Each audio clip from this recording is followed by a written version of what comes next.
Маца днеска е граблива, дебне тихо своя плячка. Шаро си играе живо с гумената си играчка. А петелът само хвалко кукурига от ограда. Маца спира, но за малко, после пъргаво напада. Хваща малко птиче бъстро, но това не е врабчето, дето все трохи разпръсва, а на квачката детето.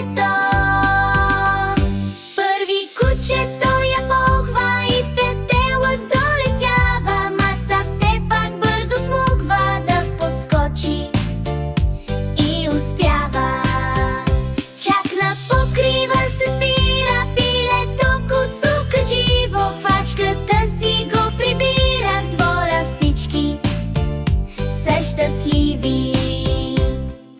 На петелът само хвалко кукурига от ограда. Маца спира, но за малко, после пъргаво напада. Хваща малко птиче пъстро, но това не е врабчето, дето все трохи разпръсва, а на квачката детето. Първи кучето я похва и петелът долетява. Маца все пак бързо смогва да подскочи и успява. Чак на покрива се спира, пилето куцука живо. Квачката си го прибира, в двора всички са щастливи. Маца днеска е граблива, дебне тихо своя плячка. Шаро си играе живо с гумената си играчка.